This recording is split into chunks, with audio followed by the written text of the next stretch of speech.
अब गाइस देखते हैं एक्सरसाइज 13.3 का क्वेश्चन थर्ड क्या कह रहा है गाइस? कह रहा है 20 metre deep well with diameter 7 metre is dug and the earth from digging is evenly spread out. अब गाइस कह रहा है कि एक 20 मीटर डीप वेल है। जैसे कोई गाइस किसी भी कुआं, जो भी कुआं होता है ना, उसको हम वेल कहते हैं।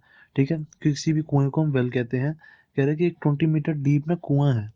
जैसे कोई जमीन में हमने कुआं बना दिया ऐसे। कुआं तो आपने देखा होगा हमेशा सिलेंड्रिकल फॉर्म में होता है। ठीक है, हमने ऐसे कोई सिलेंड्रिकल फॉर्म में एक कुआं बना दिया। ठीक है, ये हमने कुआं बना दिया। तो वो कह रहा है 20 मीटर डीप है। डीप मतलब ऊपर से कितना गहरा है, 20 मीटर डीप मतलब उसकी हाइट होगी 20 मीटर। ठीक है, 20 मीटर उसकी हाइट होगी। एंड कह रहा है कि उसका डायमीटर जो है 7 मीटर है। इसका जो कुआं है ना, ये जो वेल है, उसका डायमीटर 7 मीटर है। तो रेडियस कितनी हुई? 7/2, क्योंकि रेडियस डायमीटर का हाफ होती है। तो कितनी आ गई? 3.5। ठीक है, 7/2 को डिवाइड किया तो 3.5 मीटर आ गई रेडियस। कह रहा है इसको ना हमने एक वेल निकाला। ठीक है, एक मतलब अर्थ को हमने डिग किया, उसमें से उसको ना हमने वेल बना दिया। ठीक है, और जो वो डिगिंग जब हमने करी ना, उसकी डिगिंग करी, उसमें से मिट्टी निकाली। डिगिंग मतलब उसमें से मिट्टी निकालनी। ठीक है, अर्थ में से हमने ऐसे करके मिट्टी निकाली, उसको वेल बना दिया ऐसा। ठीक है, वेल हमेशा सिलेंड्रिकल फॉर्म में होता है। अब जो वो मिट्टी निकाली ना हमने, उसको ना हमने एक ग्राउंड पे फैला दिया ऐसे। ठीक है, फ्लैट करके ऐसे फैला दिया। ठीक है, ऐसे फ्लैट करके फैला दिया। कह रहे हैं कि is evenly spread out. Evenly spread out मतलब हमने जमीन पे उसको पूरा ऐसे करके ऐसे फैला दिया। ठीक है, फ्लैट फैला दिया। और मतलब उसको थोड़ी सी इतनी सी हाइट दे दी और उसको सारा ना फैला दिया ऐसे पूरी जमीन पे। ठीक है, कह रहा है कि उसकी जो प्लेटफॉर्म की जो डायमेंशंस है, वो हमें दी हुई है 20 मीटर, 14 मीटर। और कह रहा है उसकी हाइट निकालो, जो डायमेंशन बनी है इसकी हाइट निकालने के लिए कह रहा है।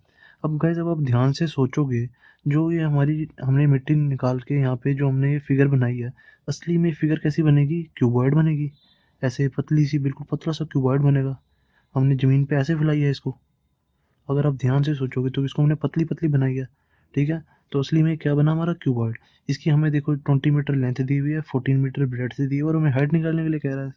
That's so simple. लेंथ दी हुई है हमें 20 मीटर, ब्रेड्थ दी हुई है हमें 14 मीटर, और हाइट निकालने के लिए हमें कह रहा है। अब देखो, अभी हमारा सिलेंडर, हमने सिलेंडर में से हमने ये बनाया, क्यूबॉइड बनाया। ठीक है, हमने सिलेंडर की तो मिट्टी निकाली है सारी। हमने जो अर्थ में से सारी मिट्टी निकाली, उससे सिलेंडर बना है। ठीक है, तो वो मिट्टी क्या है? असली में सिलेंडर ही तो थी वो सारी, जो मिट्टी हमने निकाली है। तो इस सिलेंडर का वॉल्यूम इज इक्वल टू होगा क्यूबॉइड के वॉल्यूम के, क्योंकि इसी मिट्टी से हमने क्यूबॉइड बनाया। जो सिलेंडर, जो हमने ये मिट्टी निकाली है जिसका सिलेंडर बनाया हुआ था, ठीक है, जो हमने मिट्टी निकाली है उसका सिलेंडर बन गया, मतलब वेल बन गया। उसी का तो हमारा वेल बना है। जो हमने मिट्टी निकाली उसका वेल बन गया। ठीक है, और जो मिट्टी निकाली है उसका हमने एक पतला सा क्यूबॉइड बना दिया। ठीक है, तो इसका मतलब क्या हुआ? हमारा volume of cylinder is equals to volume of cuboid. ठीक है, जब भी हम किसी भी चीज़ से, किसी भी फिगर से कोई और फिगर बनाते हैं, उन दोनों के वॉल्यूम सेम होते हैं हमेशा। ठीक है, मैंने आपको शुरुआत की क्लासेस में बताया हुआ है। तो वॉल्यूम ऑफ सिलेंडर क्या होता है हमारा? πr²h। ठीक है, और वॉल्यूम ऑफ क्यूबॉइड क्या होता है? लेंथ इंटू में ब्रेड्थ इंटू में हाइट। ठीक है, दोनों इक्वल है। अब पाई की जगह 22/7 डाल देंगे। रेडियस क्या है हमारी? 3.5 आई है। 3.5 इंटू में 3.5 डाल देंगे। ठीक है, स्क्वायर को मैंने 2 बार लिख दिया। फिर इंटू में एच। एच क्या है हमारी? 20 मीटर दी हुई है। सिलेंडर की हाइट 20 मीटर दी हुई है ना, उन्होंने डीप दिया हुआ है, कितनी डेप्थ है उसकी, मतलब तो हाइट ही होती है वो। ठीक है, तो इंटू में 20 is equal to length. Length कितनी है? 20 इंटू में 14 इंटू में हाइट हमें निकालनी है। ठीक है, लेंथ ब्रेड्थ और हाइट, हाइट हमने निकालनी है। ठीक है, तो हाइट यहाँ से आ जाएगी। अब इसको 3.5, इसको डेसिमल हटाएंगे तो डेसिमल हट गया। यहाँ पे गाइस 20 नहीं था, 22 था। ठीक है ना, 22 था, तो सारी जगह 22 कर लो। मेरे से क्वेश्चन रीड करने में हल्की सी दिक्कत हो गई, मुझे लगा 20 है, 22 है। ठीक है ना, तो 22 से ये 22 कैंसिल, ये 10 से 2 पे गया, 20 कट कट गया ये।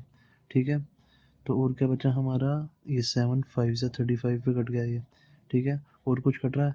ये कट जाएगा 7 2 से 14, 7 5 से 35। ठीक है, और कुछ कट रहा है? और कुछ तो हमारा ये कट रहा है, 5 2 से 10, और ये 2 से ये 2 कैंसिल। ठीक है, और कुछ तो नहीं कट रहा हमारा। तो एच कितना आ गया हमारा? एच इज इक्वल्स टू 5 इधर है, और ये 2 नीचे आ जाएगा, तो 5/2। तो कितना हो गया? 2 कट के हो जाएगा 2.5। तो 2.5 मीटर हमारा आंसर। ठीक है, दैट्स इट। बस गाइस, इसमें हमने क्या ध्यान रखना था? जैसे कोई अर्थ थी, ठीक है, जैसे ये कोई सारी अर्थ है, पूरी सारी अर्थ है, उसमें से हमने एक वेल निकाल लिया। ठीक है, मतलब उसको वेल, उसके अंदर हमने गड्ढा करके वेल बना दिया उसको। वेल हमेशा सिलेंड्रिकल फॉर्म में होता है, याद रखना, ठीक है। वेल मतलब कुआं। कुआं आपने देखा होगा हमेशा सिलेंड्रिकल फॉर्म में होता है, ठीक है। तो जब हमने उसको कुआं बनाया तो उसके अंदर से मिट्टी निकाल दी सारी। तो वो जो सारी मिट्टी निकाली ना, उसका हमने ऐसे एक फिगर बना दी क्यूबॉइड। तो हमें पता है कि जो हमने इसके अंदर से मिट्टी निकाली है वो सिलेंड्रिकल फॉर्म में बन थी, ये सारी है, ठीक है। तो उस volume of cylinder is equal to क्या होगा, उस मिट्टी का हमने क्या बनाया, क्यूबॉइड। तो volume of cylinder is equal to volume of cuboid होगा। बस इतनी चीज़ ध्यान रखनी है हमेशा।